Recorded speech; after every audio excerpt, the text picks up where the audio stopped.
Құрметті ұстаздар мен оқушылар, менің қазақ тілі мен әдебиеті пәні мұғалімі ретіндегі миссиям мемлекеттік тілді құрметтейтін, ұлттық құндылықтарды бойына сіңірген, сыни ойлай алатын, шығармашыл әрі бәсекеге қабілетті тұлға тәрбиелеу. Қазақ тілі ұлттың жаны, әдебиет халықтың рухани қазынасы. Сондықтан мен әрбір оқушының тілдік сауаттылығын қалыптастырып қана қоймай, көркем әдебиет арқылы оның рухани дүниесін байытып, адамгершілік қасиеттерін дамытуға күш саламын. Менің мақсатым мемлекеттік тілдің мәртебесін арттыру, оқушылардың ауызша және жазбаша тіл мәдениетін қалыптастыру, ұлттық болмыс пен тарихи сананы дамыту, шығармашылық қабілеті мен сыни ойлауын жетілдіру. Бүгінгі сабақтың тақырыбы Қасым Қайсеновтің «Жау тылындағы бала» повесі. Бұл шығарма ерлік пен елдіктің, батырлық пен қайсарлықтың жарқын үлгісі. Повес арқылы оқушылар отанға деген сүйіспеншілік, патриоттық, рухты және ұлттық құндылықтарды бойына сіңіреді. Оқу мақсаттары көркем шығармадағы кейіпкерлер бейнесін ашып, үзінділерді жатқа айту, кейіпкерлердің іс-әрекеті мен автор берген портреттік мінездемесін салыстырып, шығарманың тарихи және көркем құндылығына баға беру. Тіл арқылы тұлға қалыптасады, әдебиет арқылы рух асқақтайды. Ұлттық құндылықтарды дәріптеп, заманауи білім мен тәрбиені ұштастыра отырып, бәсекеге қабілетті ұрпақ тәрбиелеу біздің басты мақсатымыз. Жасырынған сұрақтарға жауап бере отырып, бүгінгі сабақты біз анықтаймыз. Соғыс балалардың балалық шағын ұрлады деген қалай түсінесіз? Неге білмеді балалық шағын?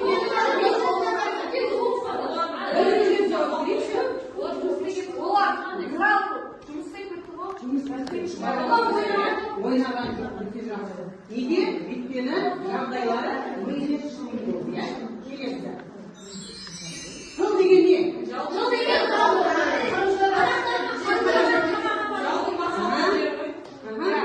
жол деген не? Оны айтады, соғыстағы әскерлерге тамақ, қару-жарақ дайындайтын жердің. Дұрыс па? Там не дайындалады бұл жақта? Бұлда тамақ, қару-жарақтан басқа. Киім-кешектер дайындайды, киім-кешектер. Бұл деген, яғни соғыстағы азаматтарға киім-кешектің жасалатын жағдайы. Соғыс кезінде бала тағдыры қандай болады? Жаңа айтылған болса қиын болады, иә? Жарайды, келесі. Бүгін біз Қасым Қайсеновтің «Жау тылындағы бала» повесін ары қарай естігенбіз, жалғастыратын етеміз. Олай болса, бүгінгі сабақтағы мақсатымыз балалар, көркем шығармадағы кейіпкер бейнесін ашып, үзінділерді жатқа айтамыз, кейіпкерлердің іс-әрекетімен автор берген портреттік мінездемені салыстырып, тарихи және көркемдік құндылығына естігенбіз, баға береді екенбіз. Енді балалар, мен сендерге бағалау парағын таратып беремін. Әрқайсысы өзін жауап берген кезде, мына байгиясын жылжытып отырасыңдар. Түсінікті ғой, иә? Барлықтарың өздерің шынайы, әділ, әділетті, жеке болсын, жүктік жұмыста болсын, топта болсын, өздеріңді бағалап отырасыңдар.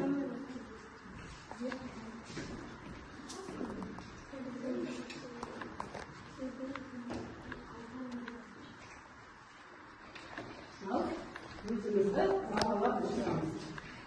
Олай болса, сабақ мақсатымыз ашып алдық, түсініп алдық. Енді бірінші бізде жеке тапсырма. Жеке тапсырманы орындау үшін біз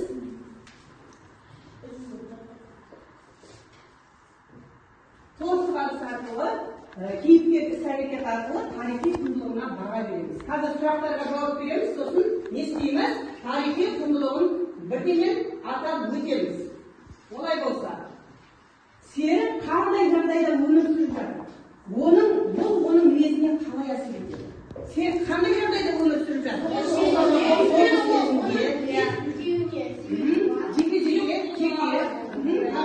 Оның қандай тарихи құндылығы қандай оның? Тарихи құндылық. Біз шығарманы тарихи және көркем құндылыққа екіге бөліп талдайтын едік, иә? Тарихи құндылық дегеніміз не еді? Тарихи құндылық. Шығарманың шынайы тарихи оқиғаларға байланысы, иә? Ал көркемдік құндылығы деген не? Сол. Пайдалануы. Көркемдегі құралдарды пайдалана отырып, адамның кейіпкердің көңіл күйін, эмоциясын, оқиғаны жеткізу, әсер етіп жеткізуді көркем құндылығы дейді. Ал енді қараңдар, серік қандай жағдайда өмір сүріп жатыр дедік? Соғыс жағдайында, оның балалық шағы болған жоқ. Көзінше анасы не істеді? Енді тарихи құндылығын айтайықшы. Тарихи құндылығы. Шынайы алынған, тағы соғыс кезінде қызмет ету. Соғыс кезінде қызмет етті, ол соғыс тарихта болды, Біз айтасыздар, шын өмірде тарихта болды, Яғни, осындай серік сияқты балалардың жалғыз серіктің басынан өткен жоқ, ол көптеген балалардың басынан өтті, Өте жақсы. Олай болса балалар, келесі бізде тапсырма Вен диаграммасы арқылы серік пен Бористі не қыламыз? Ұқсастығы мен айырмашылығын жасай отырып, тарихи құндылығына және көркемдік құндылығына. Яғни серік пен Бористі сипаттаған жерді тауып алып, мінездеме беріп, екеуін салыстыра отырып, көркемдік құндылығына. Қалай сипаттады серік пен Бористі? Көркемдік құндылығына баға береміз. Қане, список жазамыз. Серік қалай суреттеледі, Борис қалай суреттеледі, және оның қандай сөздермен суреттеледі. Көркемдік құндылығына баға береміз. Топпен орындаймыз. Түсініп қояр естейтінімізді. Серік пен Бористі салыстыра отырып, көркемдік құндылығына баға береміз. Қандай сөздер соларды жеткізуші, қандай сезімін жеткізді немесе, жазушы. Түсініп қояр? Түсініп па сендер? Бөлек емес, топтық жұмыс, бірлесе отырып, ақылдаса отырып жасайсыздар. Серік пен Бористі салыстырамыз, сосын сол екеуінің суреттеуде қандай көркемдік ерекшеліктерді қолданды, көркемдігіне баға береміз. Тез жылдамдап жазамыз.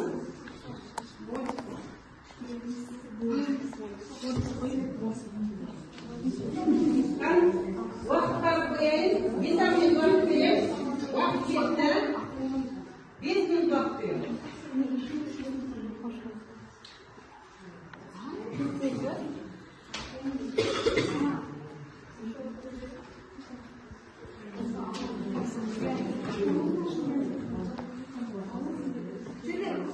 Үш парақтан берейін ба? Екеуінің екі айырмашылығын, ортасына ұқсастығын. Үш адам дайындалып жаза берді, бірлесіп айтып отырыңдар, Біреуіне серік туралы, біреуіне Борис туралы, үшіншісіне ұқсастығы. Келесі. Борис, ақ сары шашты, шегірдей көзді, ақ көңіл, досқа адал, ақылды. Тек өзін ғана ойламай, досына да қол ұшын тигізген. Серіктің осы аман қалуына да бас себепкер болған Борис. Оның өмірі де серіктікі сияқты қиын болды. Себебі ол да соғыс кезінде өмір сүрген бала. Ұқсастығы. Борис пен серік те бір-біріне нормал болды, екеуі де батыл әрі шыншыл болды. Досшыл, адал, ақкөңіл, аналарына деген махаббаты шексіз болды. Бір-бірімен жақсы болды, екеуі де қиыншылық заманда өмір сүрді. Бар ма? Көркемдік құндылығына тағы? Теңеуден басқа бар ма? Теңеу бар.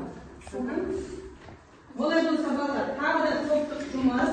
Өздерің білесіңдер, үй тапсырмасына мен кез келген жерден өзіңдерге ұнаған үзіндіні естисіңдер деген едім. Жаттап келесіңдер деген едім. Олай болса, бірінші топ іштеріңнен ақылдасып, екі оқушы сол жаттап келген үзіндіні қорқынышты түрде айтады. Біз рөлге кіреміз. Қорқынышпен айтасыңдар. Екінші топ сендер жаттап келген үзінділеріңді үмітпен айтасыңдар. Үміт, алдыңғы уақытта үміт күтіп отыр. Үміттенген кезде қандай күйде боласыңдар? Эмоцияларыңды білдіріп, үмітпен айтасыңдар. Үшінші топ ақшыл ызамен айтасыңдар. Ал келсіз, кім айтады, келсіз ақылдасып алыңдар, 1 минут уақыт, одан кейін ары қарай айтамыз, бастаймыз. Екі оқушыдан айтасыздар, екі. Ақылдасып алыңдар, үш топ бастайды. Тақсақ сияқты.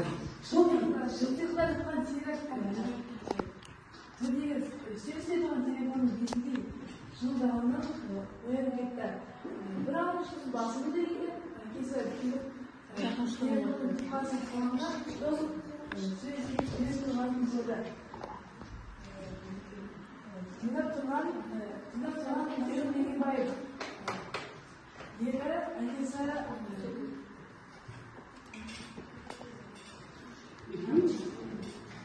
Эмоция қосамыз, иә? Азыр жалғастырайық.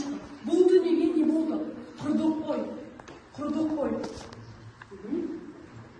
Біздің армияға не болды деген Иван тағы да сарыуайымға салынып Аннаға қарады. Анна күрсініп, қайдан білейін, әлі еш нәрседен хабарым жоқ. Бұл бір қорқынышты жағдай шығар. Бұл бір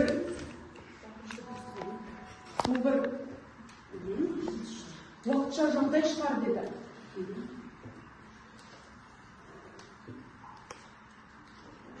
Жарайды, отырауы шамалы абзелге қарағанда шамалы эмоция болды, иә? Ал екінші топ, сендер үмітпен оқысыңдар.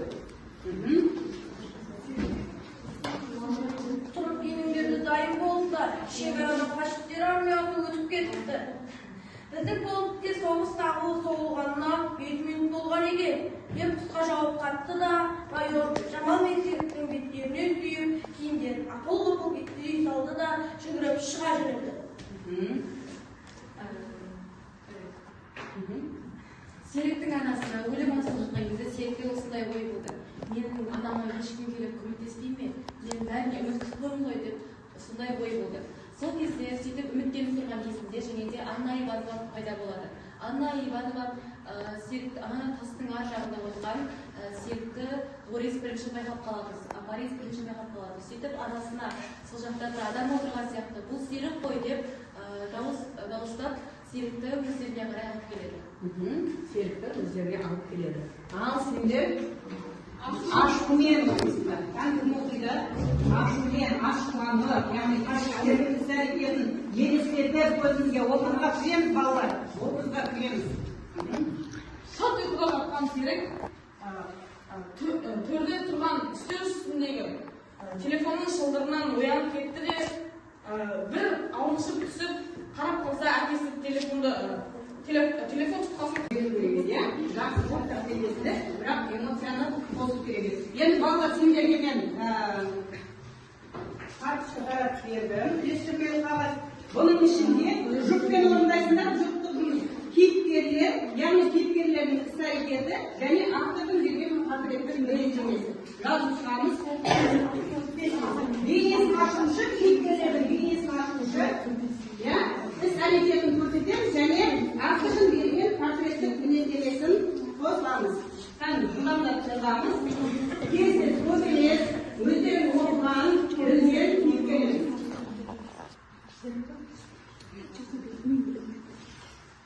Яғни бұл оқулықтар біздің үшінші тапсырмадан жылдатамыз. Серік, ол қандай іс-әрекеттер жасады?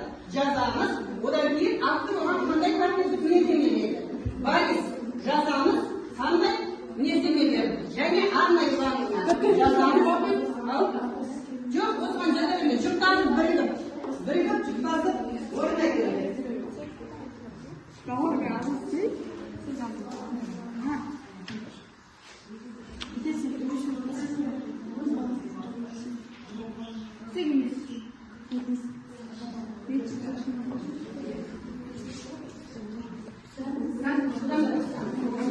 Іс-әрекеті